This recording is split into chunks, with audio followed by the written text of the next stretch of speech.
My daughter left me out of her wedding, so I took back everything I paid for. I had always dreamed of the day my daughter, Emma, would get married. From the time she was a little girl, I imagined being by her side, helping her pick out the dress, planning the venue, and watching her exchange vows. As a single father, I had raised her on my own after her mother passed away when Emma was only 5. Our bond was incredibly strong, or so I thought. I would have moved mountains for her happiness. But when her wedding day came, I was shocked to learn I wasn't invited. It started about a year before the wedding, when Emma met a man named James. She was completely smitten with him. I hadn't had the chance to get to know him well, but he seemed decent enough. Still, there was something about him that made me uneasy. He was polite, yes, but distant. I brushed it off, telling myself I was just being an overprotective dad. Over time, Emma started pulling away. Her phone calls became less frequent, and when I'd ask about wedding planning, she'd brush it off. 6 months before the wedding, Emma and James asked me if I could help cover some of the expenses. They said they wanted a small, intimate wedding and didn't have a big budget. I was happy to help. I offered to pay for the venue, catering, and her dress. We spent weekends looking at venues. Emma loved one by a lake, so I paid the deposit. I also secured a caterer, paying a significant amount up front. But as the months passed, Emma became more distant. Whenever I asked about wedding details, she dodged the conversation. One day, I asked if I could walk her down the aisle. "We'll see, Dad," she said flatly. Her lack of enthusiasm stung, but I tried to give her space. 2 months before the wedding, Emma called me. She said James's family had specific ideas for the guest list and wanted a very private ceremony with close friends and important family only.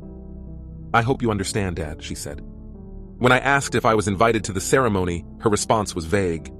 "Of course, you'll be involved somehow."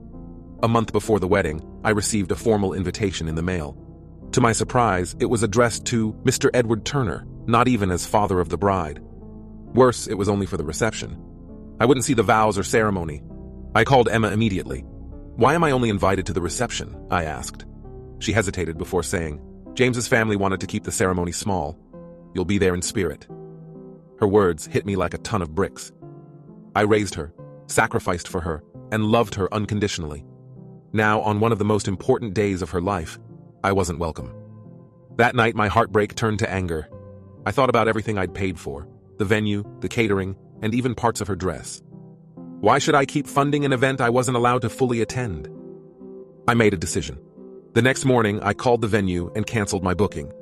They refunded a portion of my deposit. I then contacted the caterer and canceled the order. Some vendors refunded me while others couldn't, but I didn't care anymore. A few days later, Emma called me, frantic. "Dad, the venue said the reservation was canceled. The caterer isn't answering my calls. What's going on?" "I've decided not to fund the wedding, Emma," I said calmly. "If I'm not welcome to be part of the important moments, then I won't be paying for them. You made your choice." "But Dad, we can't afford this without you," she cried. I stayed firm. "Emma, I wanted to be there for you.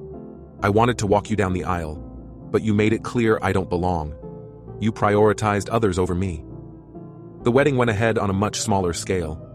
Emma and James found a cheaper venue with basic catering. I didn't attend the reception. Weeks later, Emma called me again. This time she apologized. She admitted that James's family had pressured her and that she'd been wrong to exclude me. "I let myself be influenced, Dad. I took you for granted, and I'm so sorry," she said through tears. Her words brought some comfort, but the damage was done. While I forgave her, our relationship was never the same. I had given everything to someone who hadn't valued me when it mattered most. Emma's wedding day became a painful reminder to set boundaries and not allow even those we love to take us for granted. In the end, I took back control, not just of my money, but of my self-respect.